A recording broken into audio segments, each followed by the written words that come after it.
Royal Caribbean's top-tier loyalty guests, the Pinnacles, are pissed off. Full disclosure, kiddies, I am a Pinnacle myself, and knowing a lot of these entitled divas, the fact that they are pissed off is not unusual. But on this particular sailing, Harmony of the Seas, headed from Europe back to the United States, they are hotter than fish grease. Because there are so many of them on this sailing, plus so many of the big-time gamblers who also get perks on this sailing, the masters. There's so many of these guys collectively that their perks, like access to private dining, have been yanked away. But as I look at social media with the Carnival people pissed off and whining over changes in its loyalty program, and the Pinnacle people over at Royal bitching and moaning, as it were, is these people have forgotten a fundamental fact. These hotel chains at sea are not your friends, kiddies. They are for-profit businesses. And what many people have gotten twisted is they assumed that their loyalty was going to be a two-way street. But kiddies, you were always free to go elsewhere anytime you wanted. And many of you aren't all that loyal and are floozies who hop around.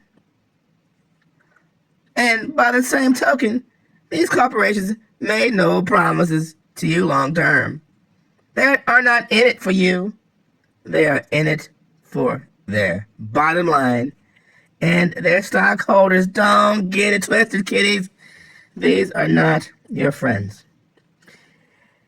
And as I peruse social media, I see many Royal loyals saying that Royal would never do what Carnival did. It would never convert its loyalty program into a cash-hungry rewards program that gives perks to people based upon how much money they spend. Have you people ever heard of Southwest Airlines? I flew Southwest back in a day where you would get 1 credit for every trip you took. So you could take a 1-hour flight and you would get 1 point. And after, I believe it was 15 points or so, you would get a free ticket. And sometimes they would have double points. It wasn't based upon how much you spent. It was based upon how many trips you took. They stopped that and moved to a rewards program. Remember also, no assigned seats. We don't make you pay for seats on Southwest.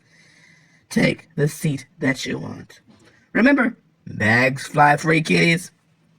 There is a song for every situation. I beg your pardon, I never promised you a rose garden.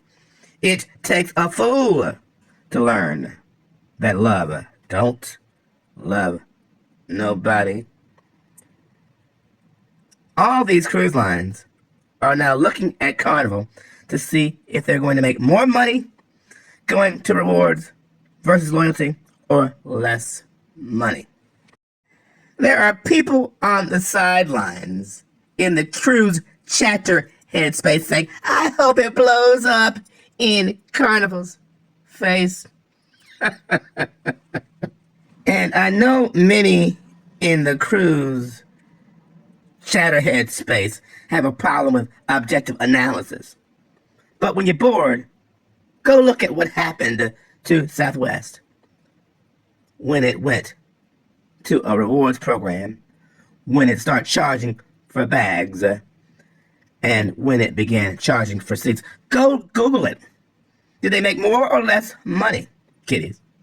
And while you're at it, go look at the financial statements for Carnival Cruise Lines and its Wall Street analyst calls. Since they've changed to rewards, and everybody knows rewards are coming, are their ships more or less full?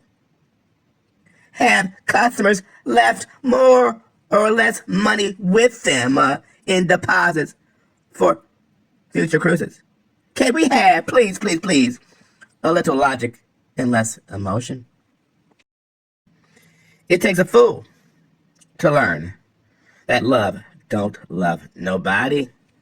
Having dealt with many an airline loyalty program over the years and approaching 160 cruises, I've learned, baby, I've learned. I've learned, baby. Travel, yes. Travel, yes, we see.